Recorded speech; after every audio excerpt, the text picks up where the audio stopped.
Good evening and welcome back to Cecilia. I hope you enjoyed the first chapter and are interested to continue through the following 101. I'm going to get going straight away on chapter 2. Chapter 2. An Argument. Mr. Monckton had at this time a party of company assembled at his house for the purpose of spending the Christmas holidays. He waited with anxiety the arrival of Cecilia, and flew to hand her from the chaise before Mr. Harrel could alight. He observed the melancholy of her countenance, and was much pleased to find that her London journey had so little power to charm her. He conducted her to the breakfast parlour, where Lady Margaret and his friends expected her. Lady Margaret received her with a coldness that bordered upon incivility. Irascible by nature and jealous by situation, the appearance of beauty alarmed and of cheerfulness disgusted her.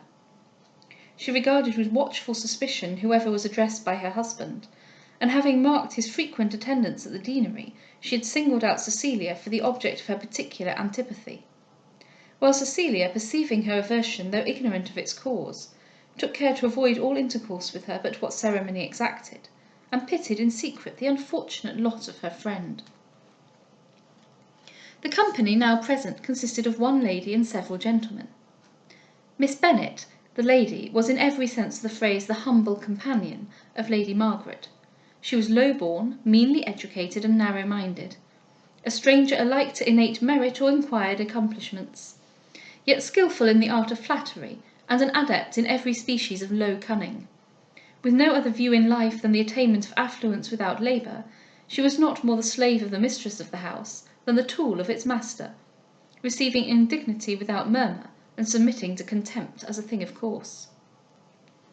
Among the gentlemen, the most conspicuous by means of his dress was Mr. Aresby, a captain in the militia, a young man who, having frequently heard the words red coat and gallantry put together, imagined the conjunction not merely customary but honourable, and therefore, without even pretending to think of the service of his country, he considered a cockade as a badge of politeness, and wore it but to mark his devotion to the ladies, whom he held himself equipped to conquer and bound to adore. The next, who by forwardness the most officious took care to be noticed, was Mr. Morris, a young lawyer, who, though rising in his profession, owed his success neither to distinguished abilities, nor to skill supplying industry, but to the art of uniting suppleness to others with confidence in himself. To a reverence of rank, talents, and fortune the most profound, he joined an assurance in his own merit, which no superiority could depress, and with a presumption which encouraged him to aim at all things, he blended a good humour that no mortification could lessen. And while by the pliability of his disposition he avoided making enemies by his readiness to oblige, he learnt the surest way of making friends by becoming useful to them.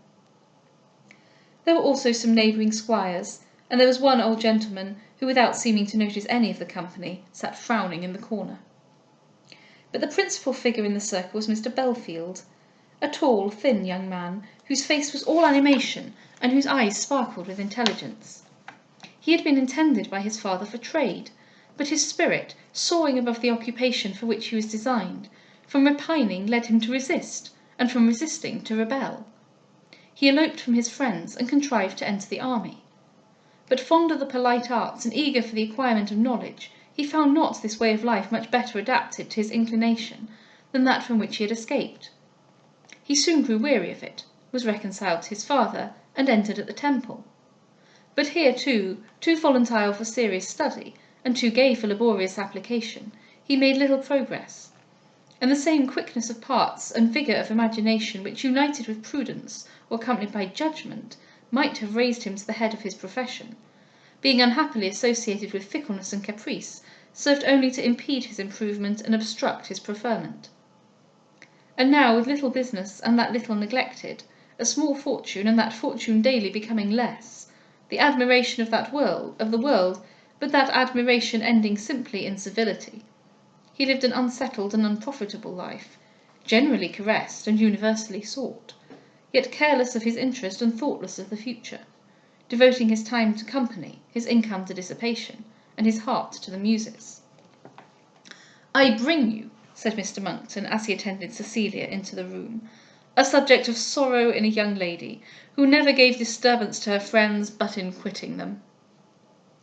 If sorrow, cried Mr. Belfield, darting upon her his piercing eyes, wears in your part of the world a form such as this, who would wish to change it for a view of joy? She's divinely handsome indeed, cried the captain, affecting an involuntary exclamation. Meantime Cecilia, who was placed next to the lady of the house, quietly began her breakfast. Mr. Morris, the young lawyer, with the most easy freedom, seating himself at her side, while Mr. Monckton was elsewhere arranging the rest of his guests, in order to secure that place for himself. Mr. Morris, without ceremony, attacked his fair neighbour. He talked of her journey, and the prospects of gaiety which it opened to her view, but by these finding her unmoved, he changed his theme, and expatiated upon the delights of the spot she was quitting. Studious to recommend himself to her notice, and indifferent by what means, one moment he flippantly extolled the entertainments of the town, and the next rapturously described the charms of the country. A word, a look, sufficed to mark her approbation or dissent, which he no sooner discovered than he slided into her opinion with as much facility and satisfaction as if it had originally been his own. Mr. Monckton, suppressing his chagrin, waited some time in expectation that when this young man saw he was standing, he would yield to him his chair. But the remark was not made, and the resignation was not thought of. The captain, too, regarding the lady as his natural property for the morning, perceived with indignation by whom he was supplanted, while the company in general saw with much surprise the place they had severally forborne to occupy from respect to their host, thus familiarly seized upon by the man who in the whole room had the least claim, either from age or rank, to consult nothing but his own inclination. Mr. Monckton, however, when he found that delicacy and good manners had no weight with his guest, thought it most expedient to allow them none with himself, and therefore, disguising his displeasure under an appearance of facetiousness, he called out, "Come, Maurice, you that love Christmas sports, what say you to the game of move all?" "I like it of all things," answered Maurice, and starting from his chair, he skipped to another. "So should I," cried Mr. Monckton, instantly taking his place, "were I to remove from any seat but this."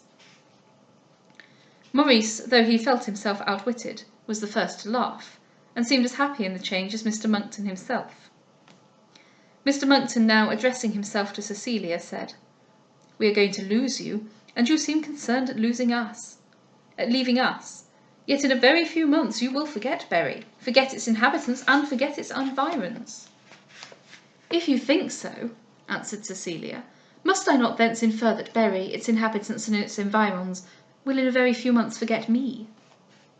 "Ay, ay, and so much the better," said Lady Margaret, muttering between her teeth, "so much the better." "I am sorry you think so, madam," cried Cecilia, colouring at her ill-breeding. "You will find," said Mr. Monckton, affecting the same ignorance of her meaning that Cecilia really felt, "as you mix with the world, you will find that Lady Margaret has but expressed what by almost everybody is thought, to neglect old friends, and to court new acquaintance, though perhaps not yet avowedly delivered as a precept from parents to children, is nevertheless so universally recommended by example, that those who act differently incur general censure for affecting singularity."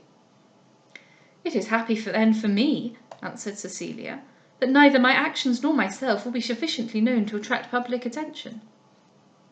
"You intend then, madam," said Mr. Belfield, "in defiance of these maxims of the world, to be guided by the light of your own understanding." "And such," returned Mr. Monckton, "at first setting out in life, is the attention of every one. The closet reasoner is always confined in his sentiments, and always confident in his virtue. But when he mixes with the world, when he thinks less and acts more, he soon finds the necessity of accommodating himself to such customs as are already received, and of pursuing quietly the track that is already marked out."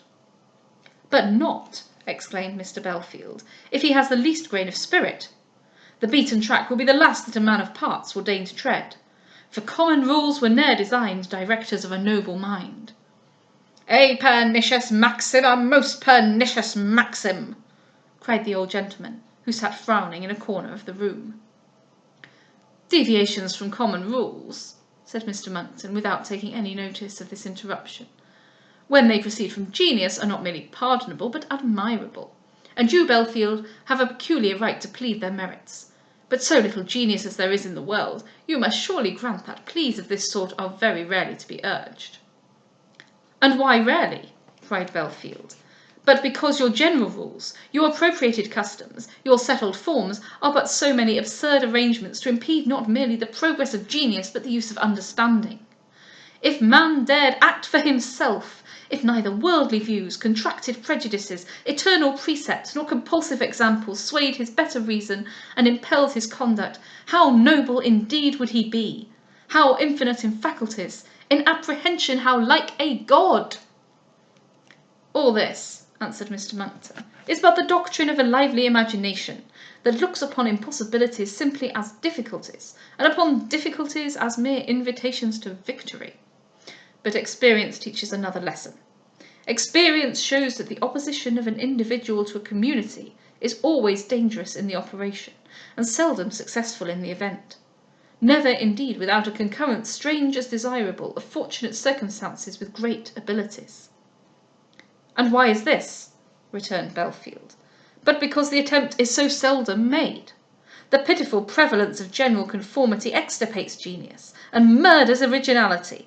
Man is brought up not as he were, if he were the noblest work of God, but as a mere ductile machine of human formation. He is early taught that he must neither consult his understanding nor pursue his inclinations, lest, unhappily for his commerce with the world, his understanding should be averse to fools, and provoke him to despise them, and his inclination to the tyranny of perpetual restraint, and give him courage to adjure it. I am ready enough to allow, answered Mr. Monckton, that an eccentric genius, such, for example, as yours, may murmur at the tediousness of complying with the customs of the world, and wish, unconfined and at large, to range through life without any settled plan or prudential restriction. But would you therefore grant the same license to every one? Would you wish to see the world peopled with defiers of order and contemners of established forms? And not merely excuse the irregularities resulting from uncommon parts, but encourage those also to lead, who without blundering cannot even follow? I would have all men, replied Belfield, whether philosophers or idiots, act for themselves. Every one would then appear what he is. Enterprise would be encouraged, and imitation abolished. Genius would feel its superiority, and folly its insignificance. And then, and only then, should we cease to be surfeited with that eternal sameness of manner and appearance which at present runs through all ranks of men. Petrifying dull work this, mon ami, said the captain in a whisper to Maurice. De grace, start some new game. With all my heart, answered he, and then suddenly jumping up exclaimed, A hare! A hare! Where? Which way? And all the gentlemen arose and ran to different windows, except the master of the house, the object of whose pursuit was already near him. Maurice, with much pretended earnestness, flew from window to window, to trace footsteps upon the turf which he knew had not printed it, yet never inattentive to his own interest, when he perceived in the midst of the combustion he had raised, that Lady Margaret was incensed at the noise it produced.